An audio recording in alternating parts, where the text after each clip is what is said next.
Hello, everyone. This Shabbos is the 12th day of the Hebrew month of Tammuz, the day that 93 years ago the previous Lubavitcher Rebbe was released from his imprisonment in Soviet Russia. A brief story, the brief history of it. 27 days earlier, he was arrested for the terrible crime of spreading Judaism in Russia, which was, of course, counter-revolutionary. You weren't allowed to do that. They fought Judaism and all religion, but especially Judaism. And the Rebbe and his Hasidim stood up against it and fought it tooth and nail to the last drop of blood. The previous Rebbe was eventually arrested in 1927, and he was sentenced to death.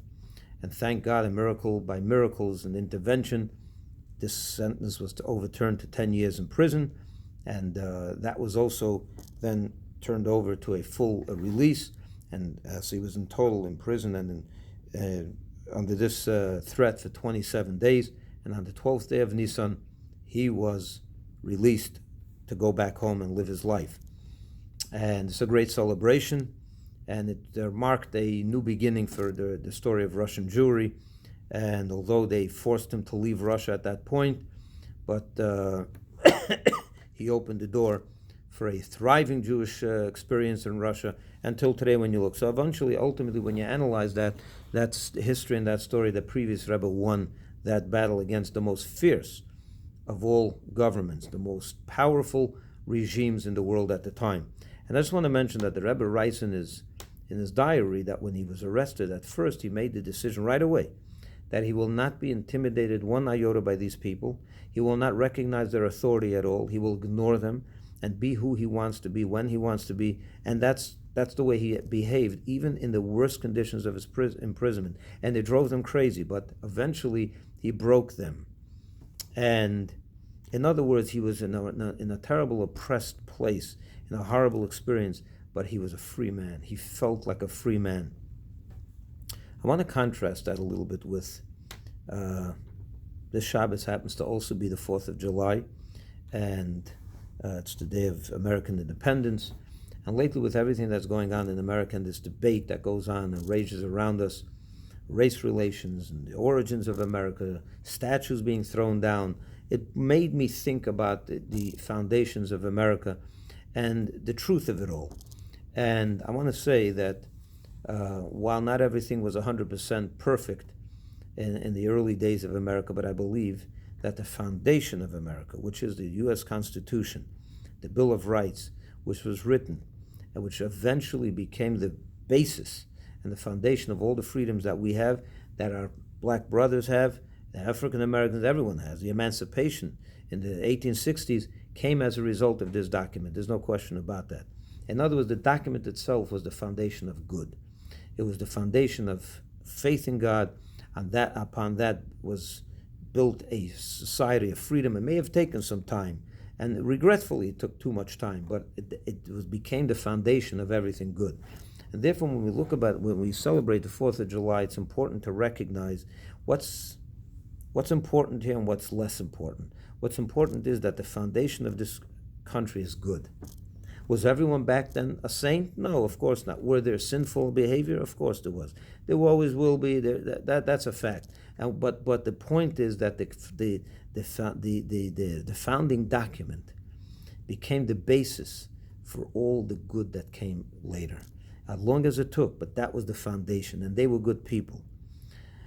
I want to just say that it's sad that when we analyze this and people think today and they look back and they see a statue of George Washington or wherever it is, whatever it may be, whoever it may be of those early days, some people choose to see negative in everything. The previous Rebbe was in the worst place he could be, but he was free.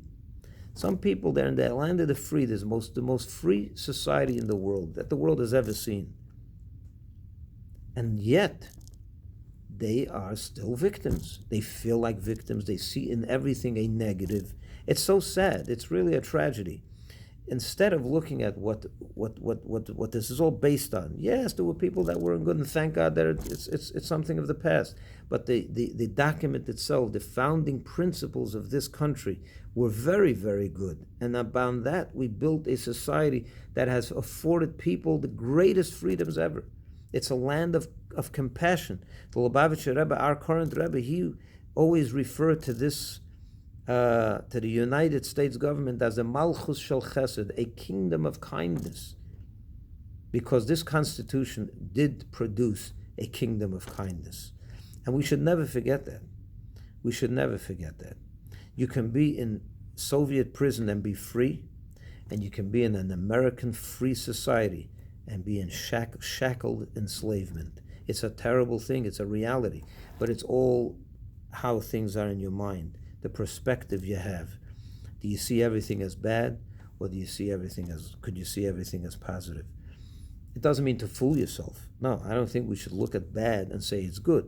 But what we should do is recognize what's the foundation and what's secondary. The foundation of this country is good. That should never be changed.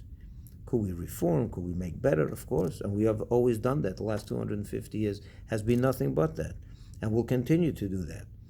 But at the foundation, the core, when you see these people, that's what they were about. We're not looking at what they did on any given day.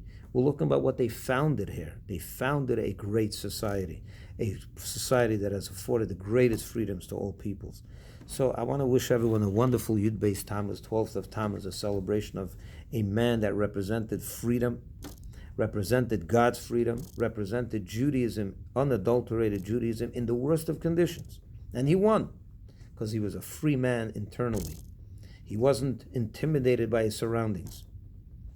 We have to take that and live off of it and go and ride on his shoulders, and not, God forbid, allow ourselves to live in the land of the free, in the best society, and see everything as negative and feel like enslaved over here, because we're not. It's only in our own minds. So develop a good perspective, celebrate the 4th of July, celebrate the 12th of Tammuz. They're very different in the sense this is a religious person, this is another different concept, but the point is that there are a lot of things that we share in common. And it's all based on the Torah anyway. Isn't the founding document of America essentially a document that's founded on the faith in God and on the principles of the Bible? It is. So we should live with it and not compromise that, not try to change that one iota, because if we do, then we're doomed. Then we're enslaved. The minute we walk away from God, we walk into slavery, because then you're up to the whims of mankind, and that's a dangerous place to be. So have a good Shabbos and a wonderful 4th of July, and I hope to see you soon. Shabbat Shalom.